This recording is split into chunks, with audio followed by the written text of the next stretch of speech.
for a while, let me feel alive. Nothing to hold me back, take my time, just enjoy the ride. I know man, passing by, life is good, best I've ever felt. Get me up, somewhere new, somewhere I can find myself. Oh, I feel so alive. As I reach out to the sky. I found my way. I was in the dark against it all, but made it through the day. Cause I found my way. In bad times, I know I'll be okay. Cause I found my way.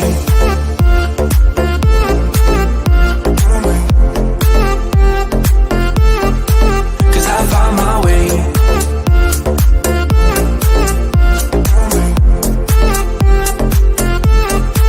Cause I found my way. My way. Found my way.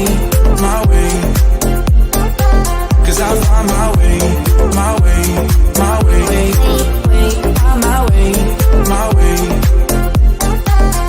Found my way. I found my way. I was in the dark against it all, but made it through the day. Cause I found my way. In bad times, I know I'll be okay. Cause I found my way.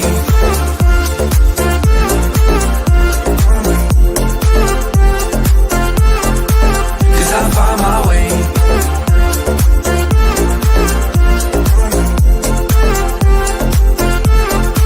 Cause I found my way.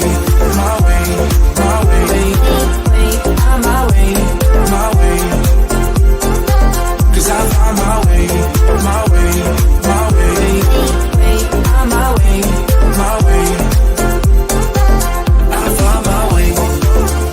found my way. I was in the dark against it all, but made it through the day. Cause I found my way. In bad times, I know I'll be okay. Cause I found my way.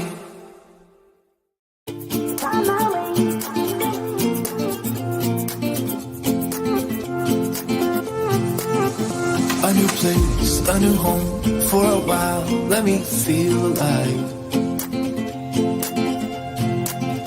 Nothing to hold me back, take my time, just enjoy the ride.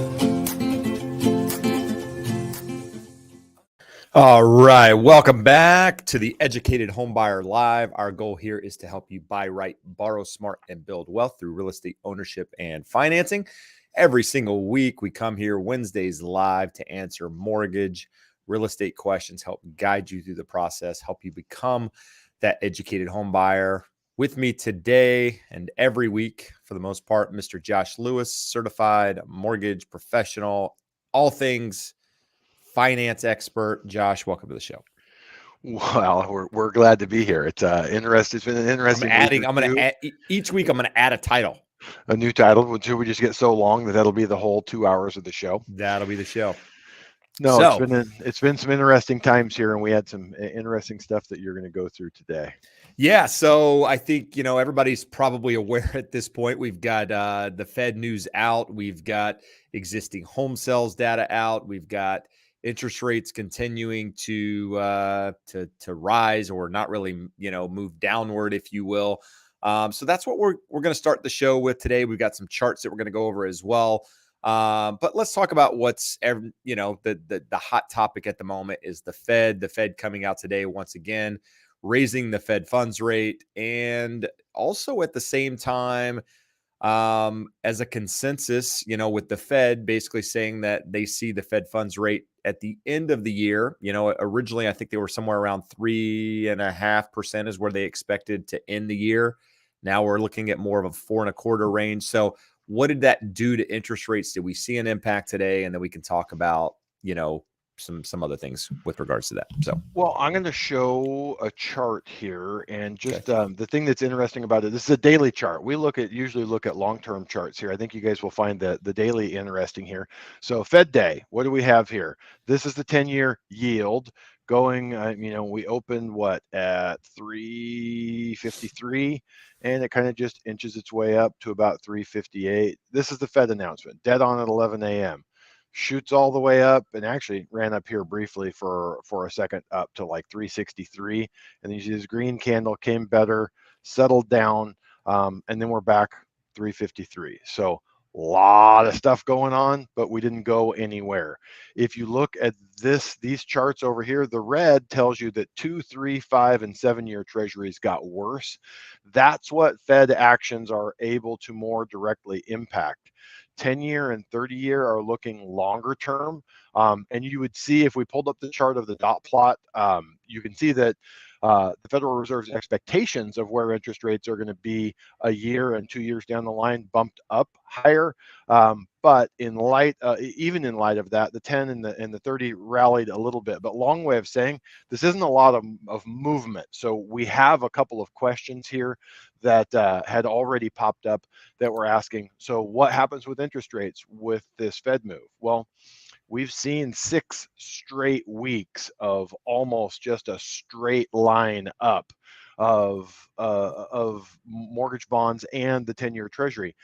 So you look at that, we're way oversold. We've been oversold for 3 weeks, which generally means we would get a bounce, but it doesn't guarantee that we get a bounce. And I would have hoped that we would see a bounce from here, but part of what Jeb's going to go through here with Powell's speech, he's saying there's going to be additional pain ahead. We are going to raise another 75 basis points next month. There was a wee tiny bit of mentioning that we might be getting closer to the end, but definitely. What are your thoughts on that, Jeb?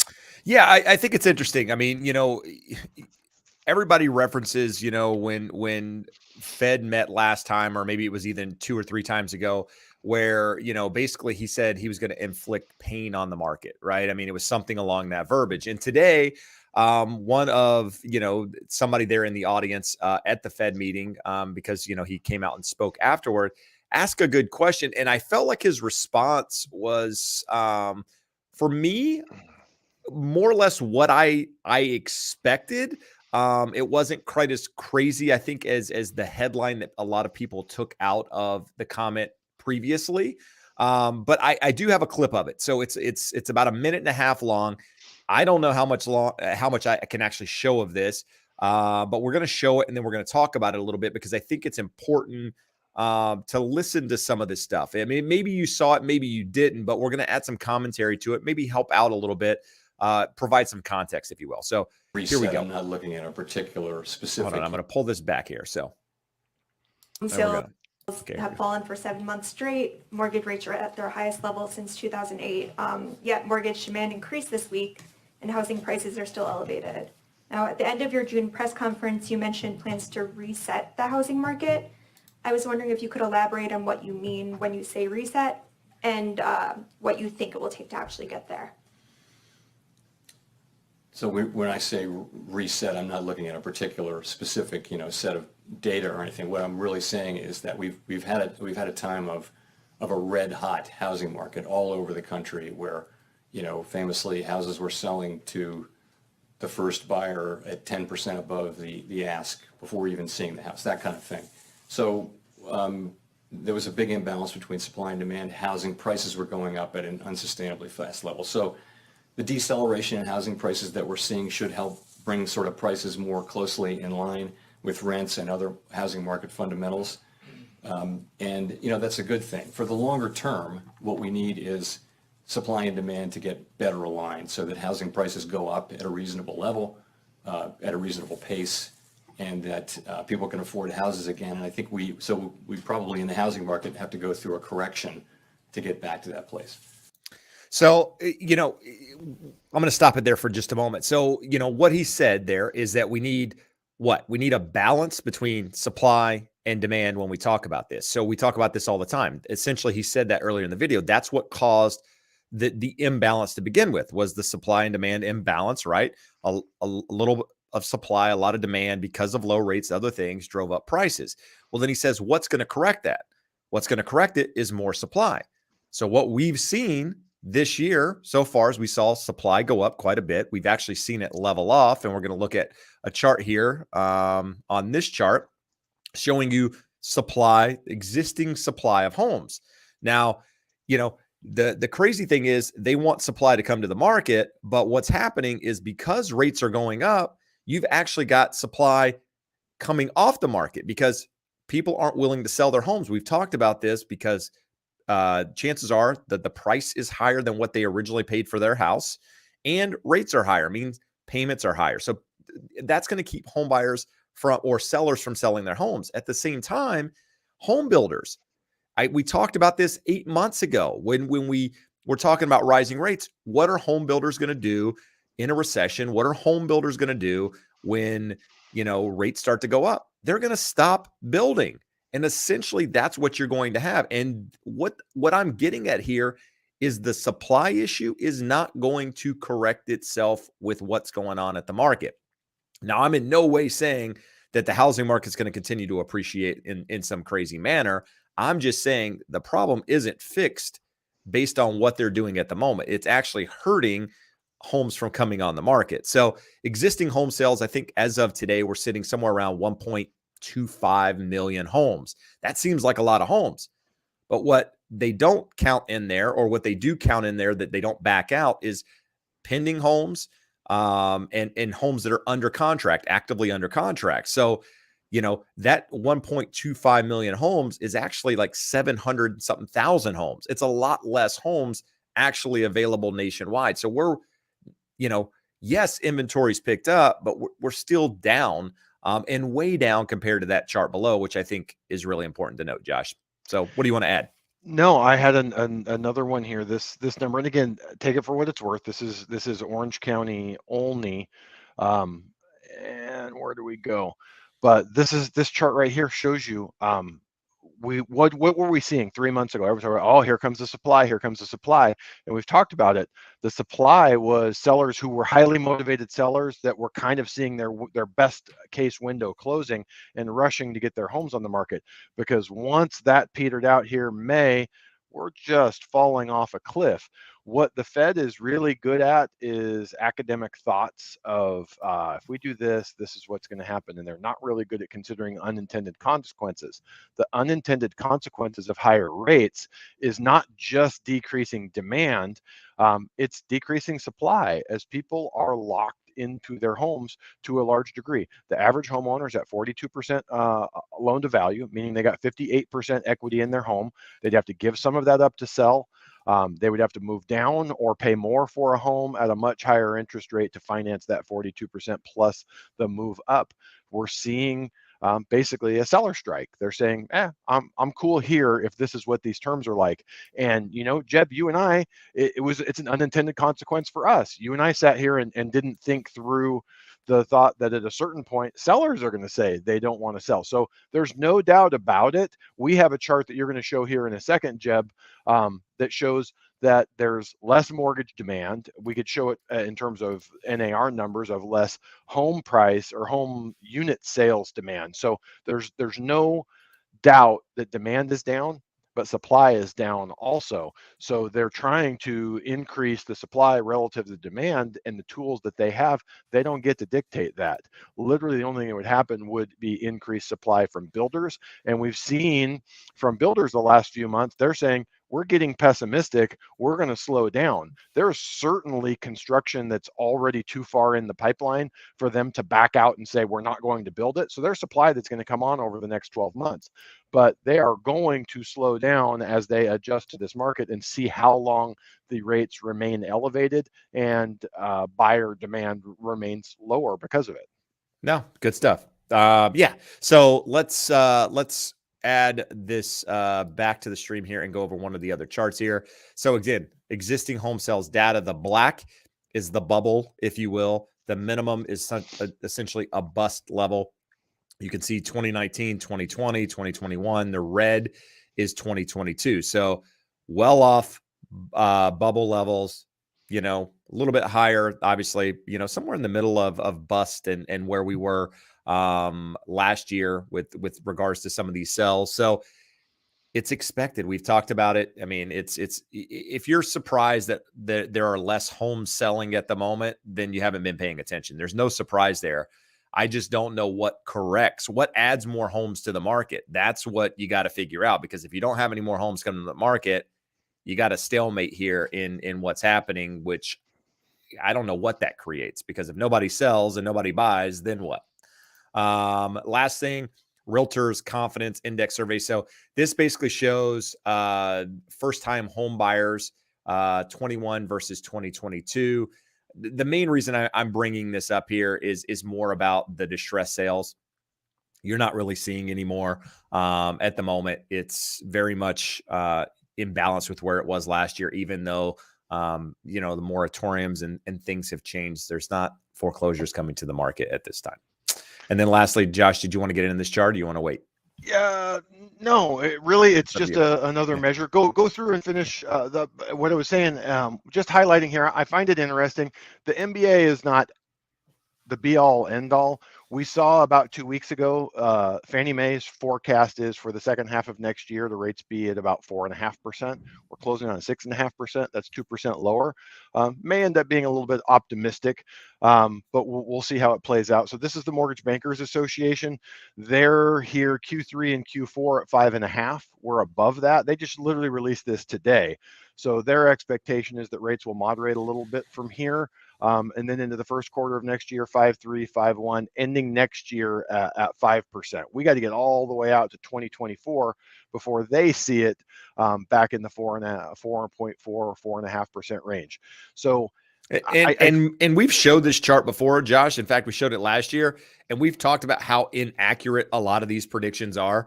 Some to the upside, some to the low side. So, I mean, hell, we've made predictions that have been wrong with regards to interest rates. So take this stuff with a grain of salt. I mean, if you're buying a house today, stretching yourself to make the payment work with the expectation that you're going to get a lower rate because this thing says it in 6 months, not the choice I would make. So just make sure you're doing it for the right reasons.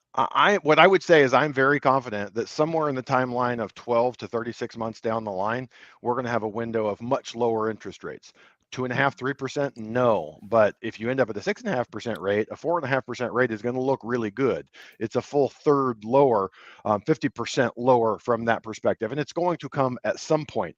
If the Fed continues doing what they're doing, they're going to have success. They just didn't consider that buyers or that sellers are in a really strong position and don't have a huge incentive to sell.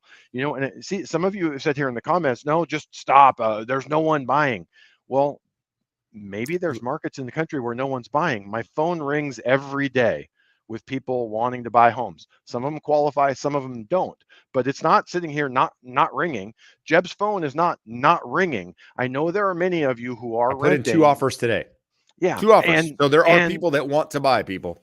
And on top of that, I had a client put in an offer earlier this week, and there were 4 offers, got multiple countered, and one of those with the multiple countered just said, screw it, we'll pay cash. So it went for $25,000 over list, all cash. So it's anecdotal. Like we talk about when you guys say, I saw the house down the street, they had to do $1 million price cut. That's anecdotal. We don't know what's going on there. This is anecdotal. We're just telling you, we happen to see firsthand a lot more than what you guys see just looking around your neighborhood or looking Zillow or Redfin. So you have to know your market. I'm not saying that there aren't markets around the country. Like we've talked about some of the markets that were really, really hot.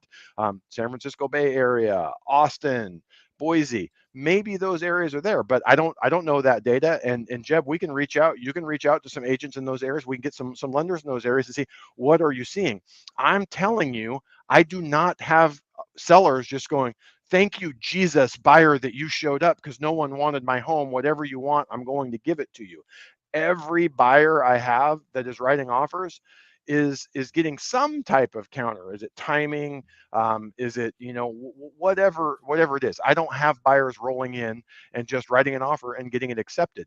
So if you read the headlines and the clickbait and the media narrative, Zillow came out with their numbers this week, and I generally consider that Zillow on the data side, they have good data. They're tied into most multiple listing services around the country. They hire a lot of high-end data guys and they analyze it.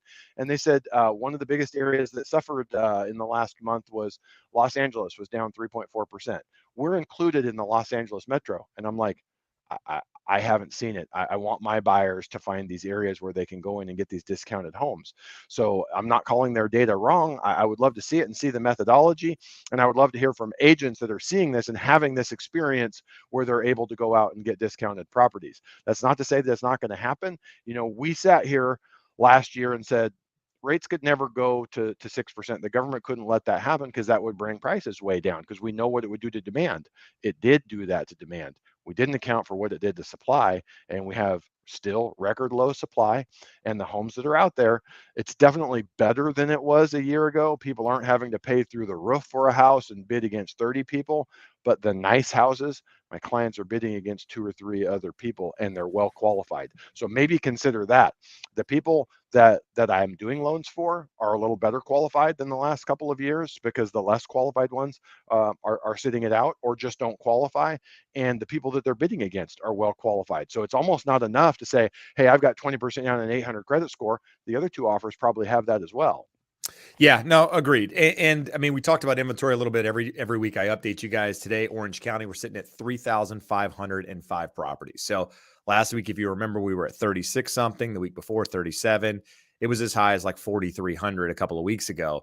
Huntington Beach, where I'm located, 215 active properties today. We got up as high as, I think, 270 something. So we've talked about inventory continuing to go lower. You're going to continue to see these numbers week over week. Stay the same, maybe go up a little bit, likely go down.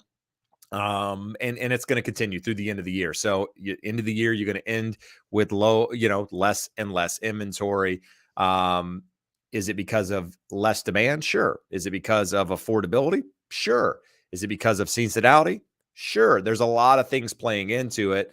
And clearly homeowners are affected at the moment with rates, at 6%, 6.25%. I mean, there are some alternatives out there where you can get rates in the 5s and what have you, but yeah, it's a problem for people out there, and it's going to continue to put, pressure on demand. But at the same time, it's going to continue to put pressure on potential sellers as well, because sellers are going to hold tight. They might be in a property they don't really care for, but they like the monthly payment. And at the end of the day, people care more about the payment than they do anything else. And therefore people will stay put. So I think that's a good place to transition into some questions. Well, why Mr. don't Josh. we transition to a comment that just underlines what you just said? Yeah. Okay. I'm not selling until interest rates go down. I won't sell at a loss. Realtor takes 30K. I'd rather stay put. Consider me a strike. Consider me. Yeah. On strike. Agreed. That's essentially what happens. And she's, where are you, Sandy? Like Sandy, Arizona. So let us know at the moment where you're watching from. Are you in New York? I saw New York in there earlier. Are you in Florida? Are you in Texas? In the middle of the country? Let us know in the comments below. City helps as well. Just to get a good read on where people are watching. But let's see this. This is pretty basic question. What effect would the latest Fed action have on interest rates within the next week? So we've talked about this a little bit, Josh. The Fed funds rate doesn't directly impact interest rates. So just so we're clear, it doesn't have a direct correlation to interest rates. But there are some things in there that are kind of tied together where it could impact interest rates in one way or the other. The most important thing is volatility in the market. That's more of what affects rates, and not directly, but what we've seen recently with the Fed meeting and the Fed funds and them doing increases and what have you, is that when they come out and do what's expected, the market more or less takes it in stride. So Josh showed that chart earlier, and the Fed came out and gave their announcement, and it was more or less what the Fed expected, but the 10-year shot up. Why? Because there's probably a good percentage of the people that wanted to see a full 1%. They wanted to see them go a little bit higher, get a little bit more aggressive, bring inflation down, hopefully quicker. They didn't do that. Well, news settled down. Fed came out and actually talked, right? Mr. Powell came out and had a conversation, talked about what was going on. And you've got some estimates too from Fed board members about where they expect the Fed funds rate in a year from now, a year and a half from now. All of that stuff comes out. Well, guess what? Rates, I don't know that they really moved with that in the day. Josh, you can answer that. But the 10-year started to back down. And as Josh said, we kind of ended the day where we started. Why? Because the market got what it was looking for. So I don't think there's any really CPI inflation data coming out here within the next week. So I can't imagine there's a big move. But hell, at the moment, the market's spooked by everything. I got an alert from Bloomberg prior to coming on here that the nuclear attack. So I don't know what the hell's going on there, but I think Russia is now threatening some other stuff. So could that have an impact? Sure. I don't know. So Josh, what are your thoughts on that question and the answer I gave? You started with something accurate and interesting. Fed does not dictate interest rates. They don't even dictate treasury rates. Mortgages, we generally like to say, most closely follow the 10-year treasury, sort of longer term of a similar duration. The difference between treasuries, when you're an investor and you buy any treasury security, you know the duration of it. I'm going to get X interest over 2 years, 5 years, 10 years. With a mortgage, it's written for 30 years, but they rarely ever go 30 years. They mostly get paid off somewhere in that 6-7 year time frame.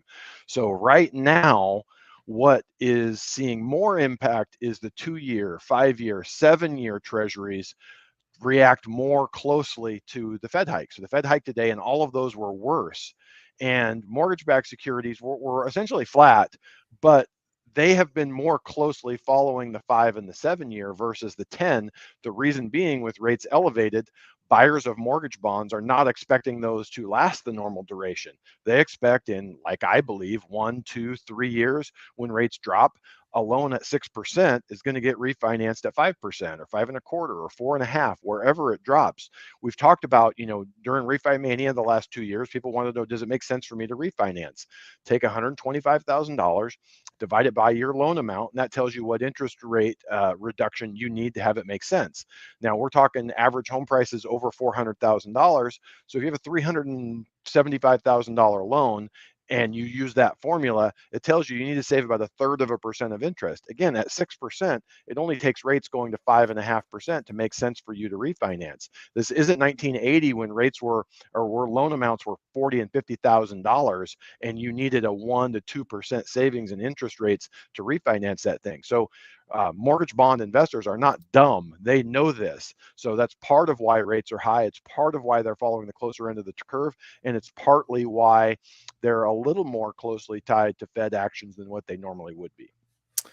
All right, good stuff. So someone asked a question here. What does the rising interest rate mean? I'm assuming probably talking about the Fed funds rate, and hopefully what we just gave you kind of answers that. But if it didn't, if you're talking about the Fed funds rate, that impacts short-term interest rates more so than anything else. Car loans, student loans, which nobody has to pay HELOCs, these days. credit cards.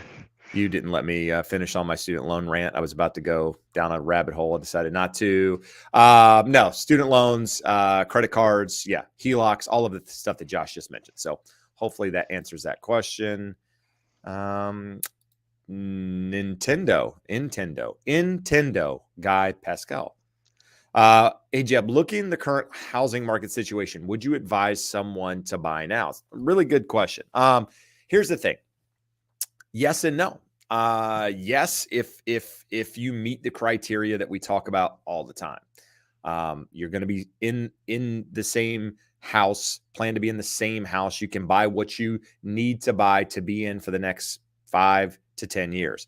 If that's the case, you have money in the bank, you're not stretching yourself, you got job stability, if you will. I think it's okay to buy a house. I think it's a good time to buy a house. I know long-term what it creates. I think you're going to have some, 4, 5 years of maybe sideways movement. I could see it. That means a little bit of up, a little bit of down in some markets. Hell, it could appreciate. I don't know, but I'm just trying to protect against that. So yes, but if you don't meet those, then maybe rent. I said something earlier today when we were on a podcast, something that I got from Dave Ramsey. One of the smarter things I think he's ever said. Kidding, but it says renting is just buying patience. I love it. it gives you the patience, to do whatever it is you need to do, whether it's wait because you think something's going to happen, or wait because you need to work on your credit, or wait because you need to get a down payment, or wait because you haven't found the right house. Whatever it is, it's okay to rent. You just need to understand, the process, how it works, and be able to make that decision for yourself. So I'm not advising against buying unless you have that shorter term time horizon. Like I said, I'm helping my brother and sister-in-law right now. This is family, that, if I had something negative to say about not buying, these would be the people that I would absolutely say that to. But I know what their plan is. I know why they're doing what they're doing, and all of it makes sense. Therefore, it's a good time for them to buy a house. I think Just Looking 101323 was spying on us while we recorded the podcast episode today. Yeah, we did. So we actually, So good touch on that, Josh. Next Tuesday, the Rent versus Buy podcast drops on the Educated Home Buyer podcast. Check it out. We dive in deep on that rent versus buy, when it makes sense to do both, why it's important to rent sometimes, why it's important to buy long term, all of that good stuff. So check it out. And what was this last week? What did we record? Do you remember? I don't. I can look it up while you're. So talking. It doesn't matter. But anyhow, if you haven't listened to the podcast, check it out. All right. What do we got? We got a lot of comments. Yeah, that kind of. Just go through. I started most of the questions. I mean, and this, Alex says, yeah, that comment caught a lot of people's attention. Many are interpreting him as him calling for a price correction. I think in some ways he is calling for a price correction, but he's not saying like a crash, right? A correction. What is a correction? Correction to you ask 5 people, you're going to get 5 different answers of what a correction is. A correction can be prices move sideways while wages move up. That could be one. It could be a lot of different things. It could mean house prices in a market correct by 10%. It could be in a market they only go up 1 or 2%. I mean, it's different in each area, but a correction is happening. But it's also, it's necessary. We all want our houses to go up every single year. We all want the stock market and our 401ks and our, IRAs and crypto or whatever it is you own to always go up. But that's not realistic. And so the fact that you come out of 40% appreciation, whatever the number is, and are upset or bewildered, if you will, that home prices are coming down a little bit. Okay. Yeah, that happens. Josh and I have never said that home prices can't come down. We're just saying it's not going to crash. And I strongly believe that for the reasons that we've talked about many times here. And something to look at, we talked about when we're on the show in 2020, in 2021, when home prices were going up rapidly, and there were people concerned, like, this is crazy, I'm overpaying, these prices are too high. And the thing that we looked at that time that is far more important than the price of a home is affordability. And what is the measure of affordability? It's not you looking and going, I can afford that, or I feel good with that. It's the percentage of the population that can afford a home with the median price, median interest rate, and median incomes. So there's 3 things that can correct. Over time, incomes will increase. Inflation will take care of that. So interest rates, they can get worse, or they can correct and get better and help affordability. Prices can go up and affordability gets worse, or they can come down. When we hit a level, which when rates started going up, prices continued going up through the beginning of this year. When rates started shooting up, that was when we started saying, we have an affordability issue. Affordability goes back to the thing we've always talked about. There is never a lack of willing demand for homes. There are always people who say, I would love to buy a home. What we lack is able demand, people who can qualify for homes in the prices in the areas that they would want to live in. So a correction can be interest rates coming down, incomes going up, or home prices coming down, or any combination of all 3. That's a correction. A crash is what we saw in 2007, 2008, where across the board, 25% or more decreases to home prices, and we have no recipe for that whatsoever. Is there a recipe for a correction? Yes. How can that correct? It can correct by home prices staying level for 5 years while interest rates come down and incomes go up, and we increase affordability, and now there's more demand. We may have pent up sellers at that point who then want to sell into that, and it keeps prices level for a longer period of time. All of these are possible. There are certain people, the media wanting clickbait headlines talking about crashes, people wanting attention, and certain people who follow them and then show up online repeating what they've read, and that they don't understand that a crash is coming, this has to come down, the world is coming to an end, and none of those things are true. There's a range of potential outcomes. I don't see a recipe for massive home price appreciation because we are near the ceiling in affordability. We're not all the way at the ceiling, but we're near the ceiling at affordability. So there's not a recipe for continued rapid home price appreciation. I suppose it could happen. I don't see a recipe for it. So we have the option of very moderate appreciation. We can be flat, or we can have a small downturn. We do not have a recipe for a huge downturn. You've already seen 2 people pop up here in the comments. I'm not going to sell. I'm not going to give a discount on my house, and sellers don't need to. We don't have distressed sellers. We don't have people with limited equity. It is cheaper for them to park their butts in their homes and enjoy their low 2.5% mortgage payment on their 42% LTV loan than it is to put it on the market and go out there and deal with this stuff. All right, we're moving on. Anya says, got a home equity loan, quote, for 6.25%, 20-year fixed, 90% LTV here in Florida. Is that good, Josh? Obviously, there's a lot of factors that go into that, but a lot of factors are going to it, but in general, yes. If you look, National Mortgage News reported the average 30-year fixed rate on a first mortgage, which generally has lower rates because there's less risk than a second mortgage, was at 6.4. So if you're at 6.2, yeah, it's a 20-year on that repayment period, but 90 LTV, those second loans don't generally have mortgage insurance, so they're completely uninsured. It's a fairly risky loan to that lender. If you need the money and are able to put it to use, I would say yes. If it's a home equity line of credit, that 6.2 is more in line with what we're looking at, and continued Fed increases. If we get another 3/4 and another half later in the year, that's going to be 7.5, 7.75 before we get to the end of the year. Good stuff. Alex made a comment here, just says, my only concern with the supply is that it might be high for the given level of demand. We've crushed demand like no other. There might be so few buyers that sellers are competing for just a few.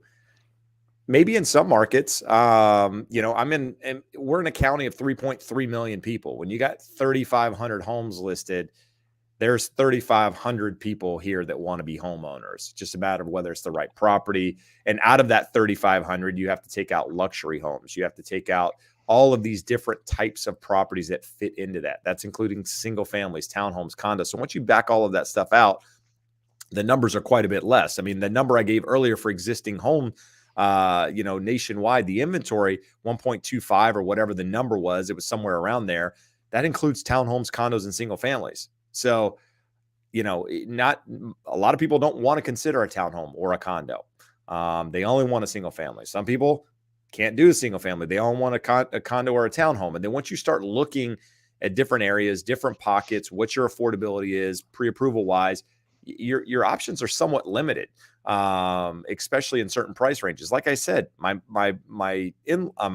brother and sister-in-law at the moment are looking for a property, and we've put in multiple offers over the last couple of months. They haven't gotten one, and we've at asking, above asking on many of these, and there's just a lack of good properties out there on the market at the moment in a certain price point for what they're looking for. So I think, until that corrects, the demand thing is what it is. The buyers are still going to look unless they either get priced out or they find something or just get tired and give up, which you might have a little bit of each of that. So, well, Jeb, we have a measure of this, and it is days on market. So if demand is crushed below supply, you see days on market creeping up because the demand, homes going into escrow, is less than homes coming on the market. So right now, I showed the chart for Orange County. Again, that's one county of all of them in the United States, but you would want to see the charts for the areas that you're living in and interested in buying in.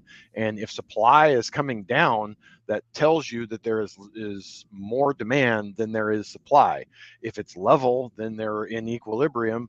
And if supply is increasing, then it tells you that you have less demand than there are homes for sale. Right now, we have low levels of both. If we went back, Jeb, to that chart of MBA projections, actually, let's do it because you already have it right on here.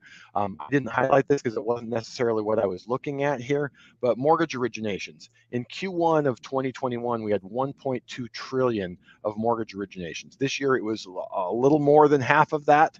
Next year, it's going to be about a third of that. So when we look at that, there's no doubt that is a measure of demand. That's people getting mortgages to buy homes, because if you look at the refinance share is down to almost nothing. That's people taking out mortgages to buy homes. So we go from, you know, a big amount, you know, 362 in purchase, 362 billion in purchase volume, 850 billion in refinance on that 1.2 trillion in Q1 2021. We go forward and we're down to 343 billion in Q1 of 2023. So it's only down from 362 to 343. But remember, that's mortgage volume. That's not the number of mortgages. Home prices are much higher than where they were in Q1 of 2021. So, or at least 15-20% higher. So it's really, we're probably down 20%. And those are the numbers that we're seeing. So by all means, demand is down. And remember, I don't say this to be cute, but that's able demand. There's no lack of willing demand. Lots of people want to buy homes. We see people here in the comments that they're here's the problem.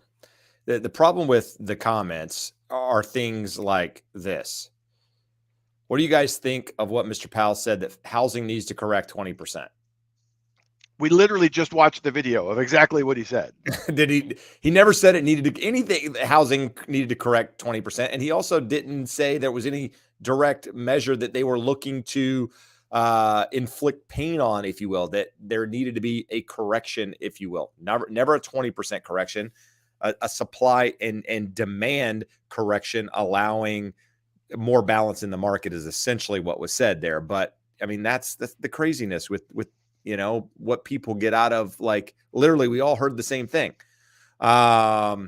We didn't hear the same thing. We watched. Well, the same thing. I'm sorry. Well, we did hear the same. Well, we listened to the same thing. How's that?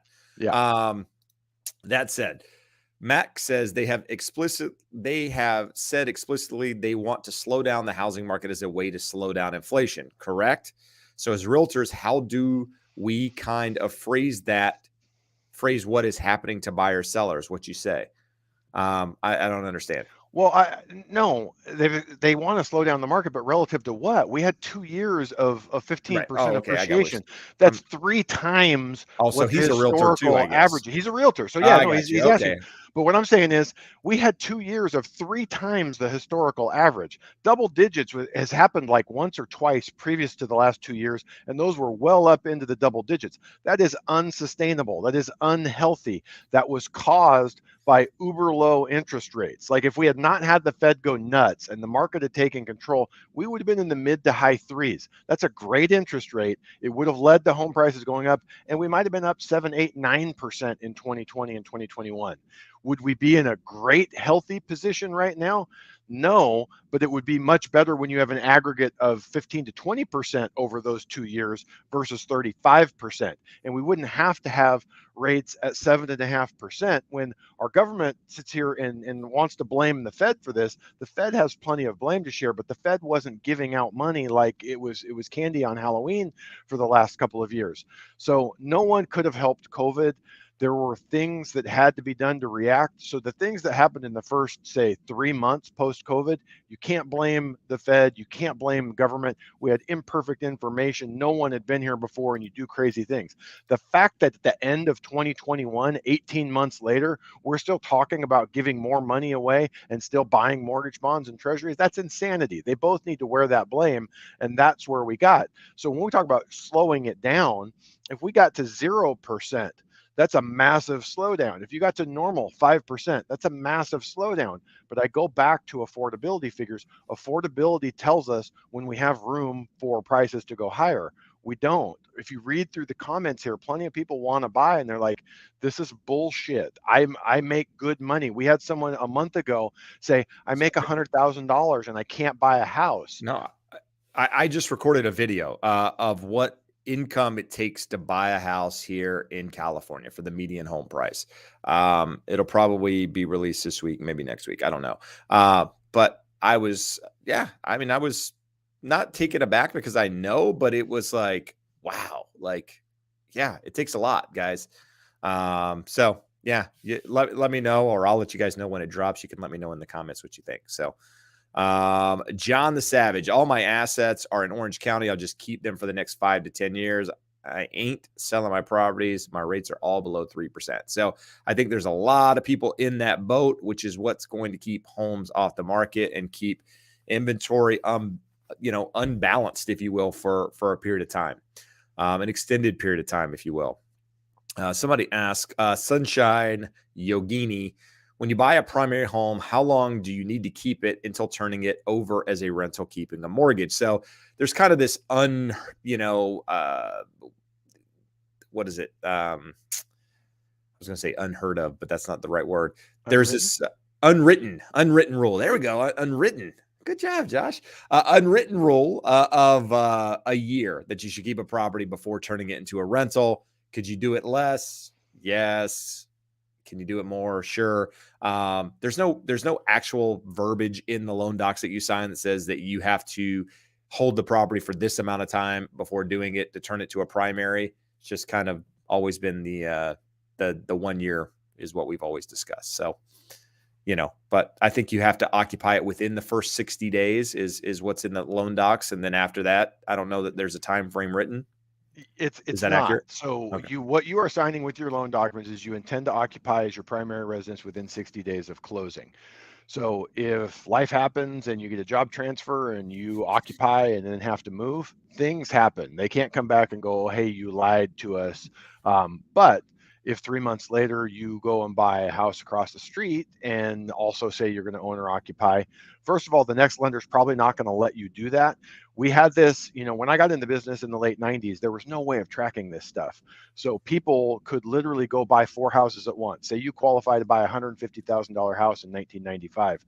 You could go put 4 of them under contract, get loans from 4 different lenders, and they all approve you close and no one knows. So we came up with something called the mortgage electronic registration system. Very early in the process, your mortgage is registered there, and every lender is going to get a red flag going up saying, hey, this Dingleberry's got 4 applications out at 4 other different lenders. But they also put in there, if you come back 3 months later and say, I want another owner-occupied loan, they get a notification that says, well, what happened to this one 3 months ago? They're going to see it on your credit report. They're going to know that you had it. But now they know you did that as an owner-occupied loan. You can't say, oh, I told them I was going to do that as an investment.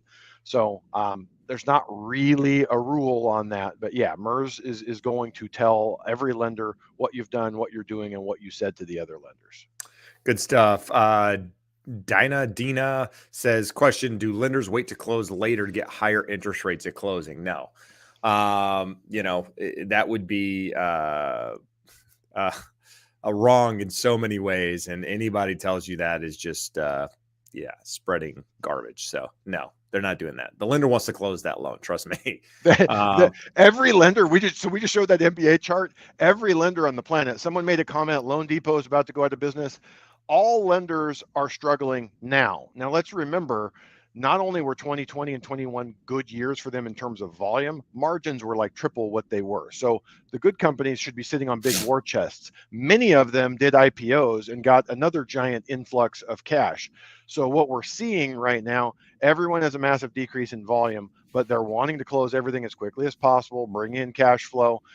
So it would be highly unethical. I wouldn't say that there aren't companies out there that might try to bleed someone out of a lock. I would say I saw this happen during COVID when there was a bunch of uncertainty in the first 4, 5, 6 weeks after that. We had a lender basically changing guidelines, adding overlays and saying the loan that they had approved no longer qualified because basically we had a low rate. And you guys may not remember, rates actually spiked right after COVID because people didn't know what was going to happen in the financial markets before the Fed stepped in. So I wouldn't say it's completely unheard of, but lenders want to get loans closed and have volume and look good as possible. And she follows up with it, or asks this question maybe prior to that, but says, I noticed a few houses in contract the last 2 weeks. Now I see they're back on the market. Question, are people walking away from their deals? I'm selling my house in contract. Don't want the buyer to freak. Yeah, and some they are, but I'll give you examples where people maybe aren't. For example, called on a property yesterday for a client that was interested in it, and it just fallen out of escrow. Call the agent. What happened? This case, the husband and wife were getting a divorce. The husband was in contract to buy the property. He ended up getting the divorce settlement, showing the final amount. Guess what? He was getting quite a bit less than he thought he was getting in that situation, and didn't feel comfortable moving forward with the property. Maybe he didn't have the money. I don't know the full details, but that was a situation where it had nothing to do with the market per se, and more about what he was receiving. You also have deals falling out for inspection purposes. Maybe sellers unwilling to negotiate. Maybe buyers unwilling to negotiate because they're set on a price or whatever. So there's always different reasons. But yeah, at the same time, I'm sure there are people out there that got under contract, didn't realize rates had gone up where they were, check back in with their mortgage guy is a girl or whatever, says, you're not qualified, or this is the payment. And they go, no way, and back out. So you're going to have a little bit of all of that. But I wouldn't say that that is the only reason. Question.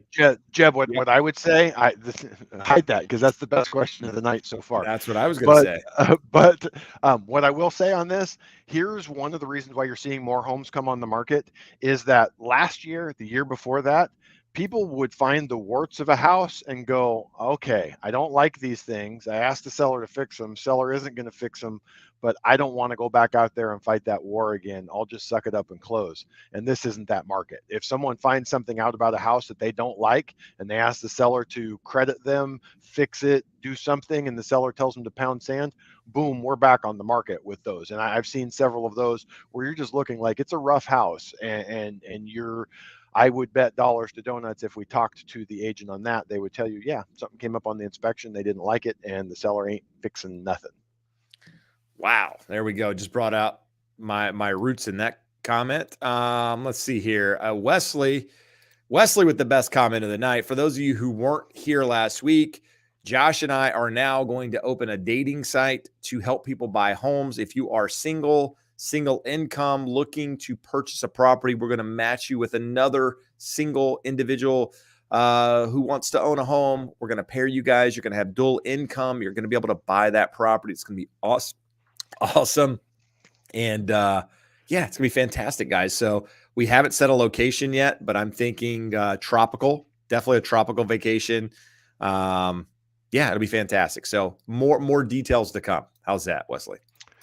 Hey, seriously though, Jeb, I got a question. We've done the map, and a lot of you guys are in Southern California. Should we do a live episode, or maybe we just a live podcast recording?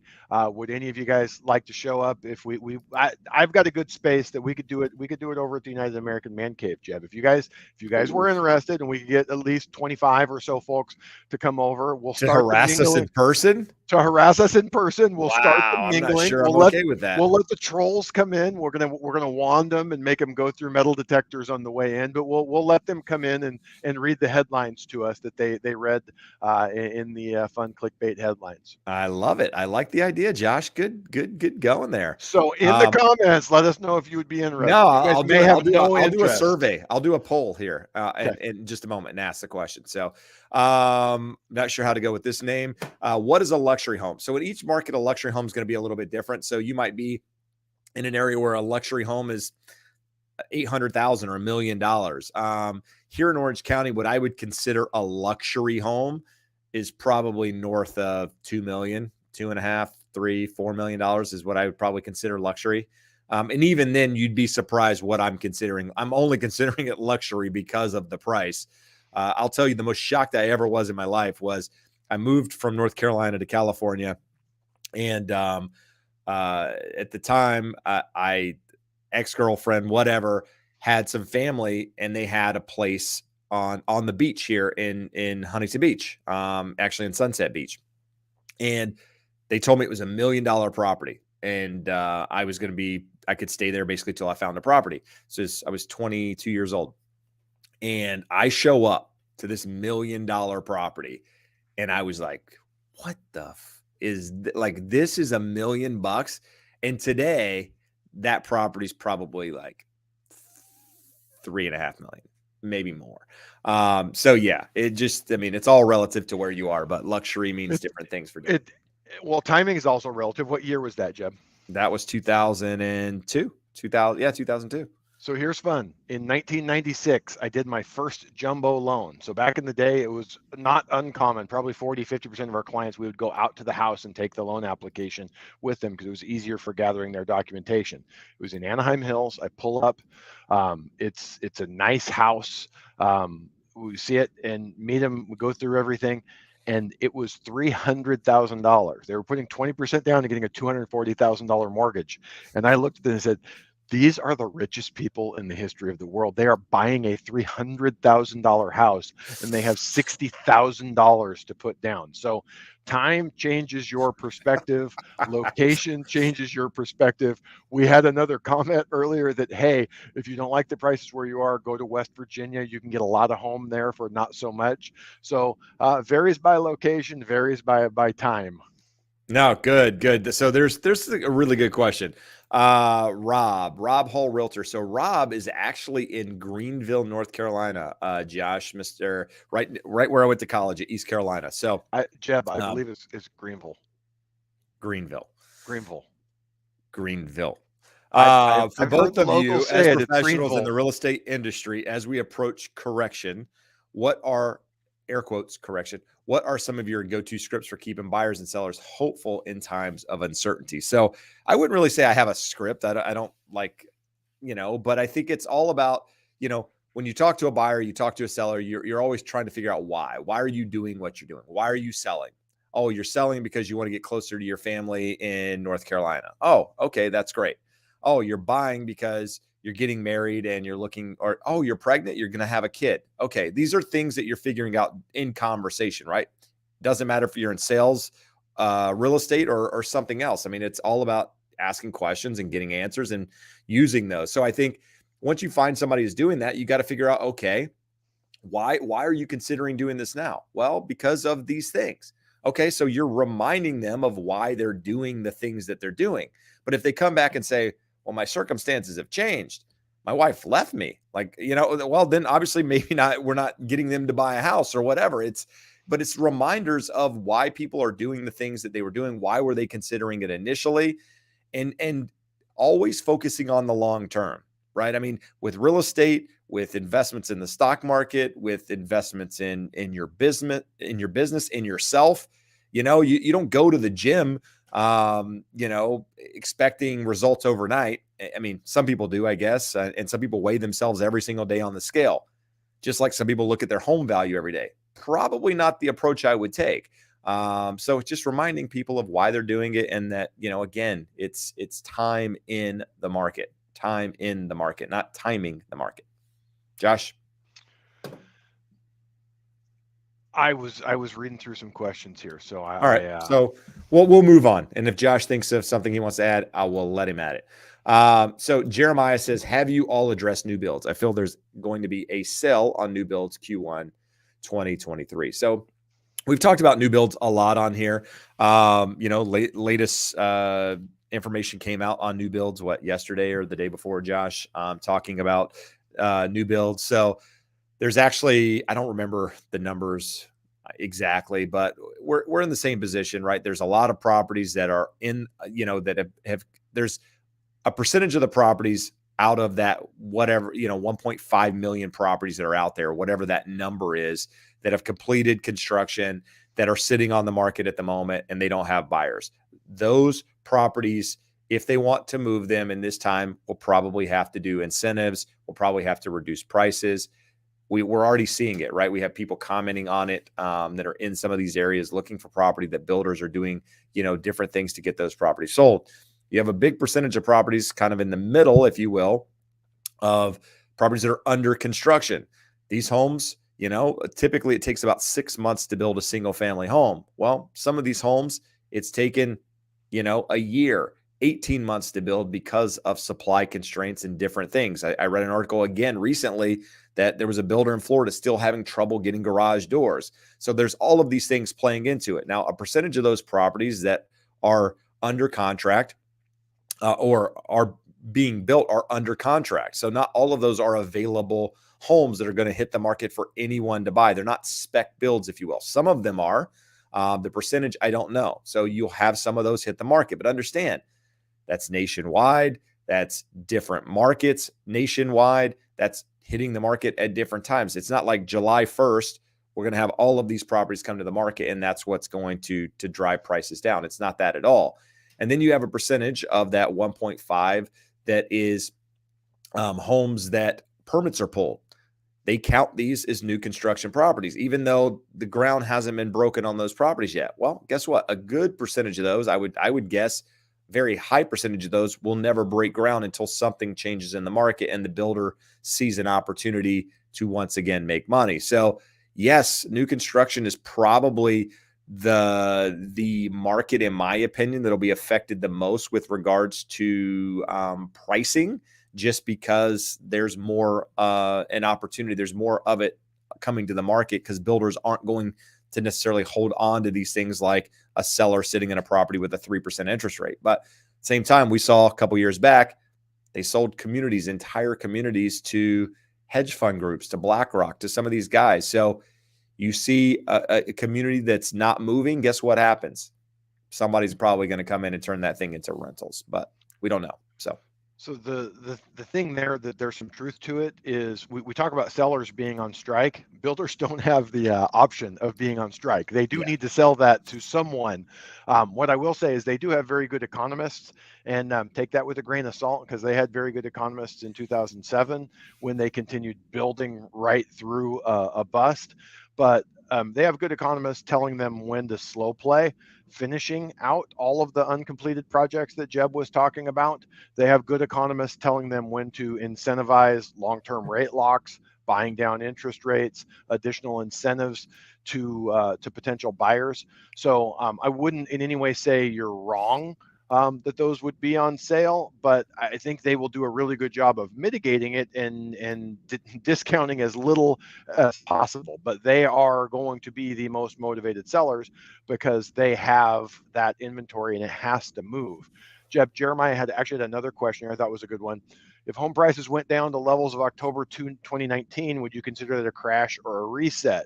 Let's consider what that looks like. We're at least 35% above October 2019 levels. So that would absolutely 150% be a crash. And I just don't see any world or way in which that could happen, short of maybe rates going up to 12%. So you have any thoughts on that, Jeb? I don't see. No, I mean, I don't even have, yeah, I would absolutely consider it a crash. I mean, in my opinion, crashes happen quickly too. I mean, a crash, but going down 35% without ever going up, whatever that line looks like is a crash. I mean, it might, if it plays out in 3 years or whatever, to me, that's a crash. Yeah. So yes, I don't know what would get you there. I mean, you need way more supply, and you need way more distressed sales than we have in order for that to even be a possibility. And we don't have either of those. So, and that what Jeb just said, the commonality of every time that we've had a big correction, and realize that 2007, 2008 was the only time we've had a nationwide correction where homes everywhere dropped in value. California is more cyclical, so we've had a few of them. Every time we've had that, the common denominator is over 40% of the homes for sale in the MLS are bank-owned properties. So you have to tell me how, there's going to be a large spike in the volume of bank-owned homes. No, agreed. So David says, do you see a huge opportunity for first-time home buyers within the next 6 to 15 months? Currently looking in Valencia, California, haven't seen any price reduction. So Valencia is part of the valley, I guess. We consider that part of the valley at that point. I don't know. That's probably too far. I don't think so. Yeah, you're almost out to the grapevine. You're out in that's where the theme park is. I can't think of it. Six Flags. Magic Mountain. Magic Mountain. So a huge opportunity? I don't. I think the closer you get to the end of the year, I think the more softening you'll see in the market. Now, what does that mean? It means less demand, just because for one time of year, rates, we don't know where rates are going. But I think there's an opportunity for, even if rates stayed the same, you're going to have less demand during that time of the year, just because that's typically what happens. So is there an opportunity? Yes, but I don't know that's a huge opportunity. The biggest opportunity you have at the moment is you have less competition, right? You don't have to do crazy stuff to buy a house. You don't have to go way above the asking price on most houses.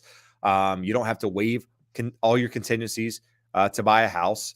You don't have to do all of give the seller a free rent back for 6 months. I mean, these are all things that I had clients do, on the listing side and the buying side to sell property back then. So that's the biggest opportunity, is that you're no longer having to do that stuff. Now, if you're talking about a big opportunity with regards to price reduction, I don't personally see it. I don't know Valencia well enough to tell you what Valencia looks like, but it's not that far from us, hour and a half max, unless you hit traffic. It's Jeb, it's close to LA, so it's close to for high paying jobs, newer construction, bigger homes. So it's done well. It doesn't mean that it's guaranteed to continue doing well, but it's considered a desirable area. So with that, I don't know that there's a huge opportunity, but maybe some opportunity, more so than you've seen over the last couple of years. Josh, this is a good question. Do you think treasuries being so high that it will cause less investors to come to real estate? So maybe explain that. Okay, so treasuries being high, really the impact that it has on investors is the cost of financing is higher. So most every person who's investing in real estate, yes, they want appreciation, yes, they want tax benefits, but cash flow, you want to look at your cash on cash return. So your cash flow is much lower when rates are higher. Treasuries going higher is going to decrease your yields on your invested money. So unless you get a discount on that property to compensate you for that, I do believe we're going to see less investors stepping in the market, and especially mom and pop investors. Big investors may look at it as an opportunity that there's less competition. If you have big pockets, you might be able to use that and wield it with a little bit more power in the current market. But Jeb, why don't you kind of go through? We've talked about you looking in Indiana and other places at single family rentals. What has the increase in interest rates done to your desire to own a single family rental? Yeah, I mean, it's basically cut that cash flow, right? I mean, you went from making a couple $100 a month, just a couple months back, probably been 6 months now, on those properties, to where it's more or less a break even play. And you're putting, these are just over $200,000 homes, and putting, if I were buying it, I'd be putting 25% down. So let's say $50,000 for a conversation here. I feel like my $50,000 at the moment is better suited in other opportunities versus that real estate for me personally. Now I do believe interest rates are going to come back down. But for me, $200 on that property, or $100, or break even on cash flow, I can make more money than that, trading stocks and doing some other things that I'd prefer to keep my money in. So that's just me. Jeb, sort of a follow-up corollary on this. Noah works, he's a contractor. He works for a lot of people, but he works for us doing our digital marketing. Younger guy, making good money, doesn't own a house, wants to get into real estate. And he sent me over a thread from someone that he follows. That basically said, hey, I just hit $100,000 a month in passive income from my real estate investments. It's a big, long thread, people asking him questions.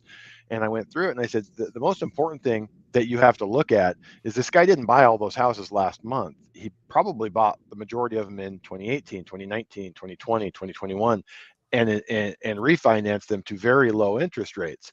So again, were at a certain point, you were getting non-owner loans at 3.5%, 0 points, and now that's 7.5%.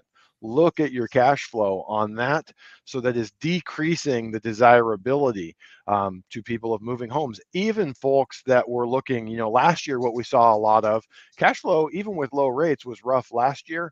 But a lot of the investor activity that we saw was 1031 exchanges, someone rotating from a good property to a great property, or to a crappy property to a more bread and butter property. And with that, that person has to look and say, huh, with what I would have to pay when I rotate up on my financing on that property, I might just stay put. So long answer to a short question. No, good stuff. And I'm just going through a couple of different questions here that I was looking for. All right. So let's go back. I saw one a moment ago. It's an easy one yeah. for you here, Jeb, and it's kind of interesting. Anya Oh, noticed a few yeah. high-priced homes in her Florida neighborhood listed in the MLS, but no sign in the yard. Why wouldn't they want a sign in their yard? Yeah, for different reasons. Like I've sold property before where sellers don't want to sign for one reason or another. Don't want the neighbors to know. Don't want the neighbors to ask questions. Personal reasons is usually the reason why. Outside of that, I can't really think of a reason why somebody doesn't want to sign in the yard. It draws attention to the property in most cases, and some people just don't want it. So that's the only reason I can think of. Josh, anything you can add? No. I'm going to throw another question at you. Yep. Why are some lazy realtors leaving their sign in the yard 30 days after they closed escrow on a sale? Marketing, man. It's all about marketing. It's all about leaving that. Some might have forgotten, to be completely honest. But it's really about branding. It's about keeping that sign out there. People see the name. People, it always comes down to that. Just like people putting out 50 open house signs when you don't even need an open house sign these days because everybody finds the houses on the internet. I mean, it's same type of thing. So, yeah. Closing. Well. Antares. We're going with that. Antares Chen. Antares. All right. My closing date is next week. Now I'm in a dilemma. Should I close or withdraw? So my guess is if you're within a week, you're probably you're closing. You're probably going to lose your deposit if you back out, but still shouldn't close on a property that you don't want to close on. And you got to understand the risk there. But I would say why? Like what's what's changed in your life that's made that decision? Are you just spooked because of rates, or did something personally happen that's changed one of those things that we talk about all the time? If that's not the case, then I can't see any reason why you wouldn't move forward. But that's kind of a personal thing more so than anything else. Hard for us to give you advice on that.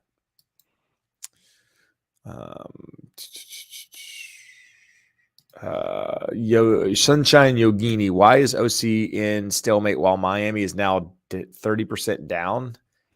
Not familiar with Miami being 30% down. 30% down in sales or 30% down in price? That was when I saw the question. That was exactly what I thought. 30% sales volume down is probably 30% down. Yeah, sales volume is probably garbage, just like a lot of the country. But I don't know of any projects in Miami that are down 30%, unless that thing was substantial, just significantly overpriced to begin with. But I'd love to see what you're talking about. So you have my email, send it over. Or maybe you don't have my email. Just assuming you're in his Rolodex. Yeah, just my information's out. It's pretty easy to get out there. Kim is saying, "What is my drink of choice tonight?" We went with the Waterloo soda water. I hate these things, but it changes it up. He says he hates them, but he drinks them. It has no flavor. Well, I told you, go get your elements. Just get your plain old water and throw some element in there. Not until they sponsor. Not until they sponsor, man. We could probably get them. Then we'll have to put an element banner at the whole bottom of the video for the whole 2 hours, and they'll say, well, then they need to do more. They need to do more than that.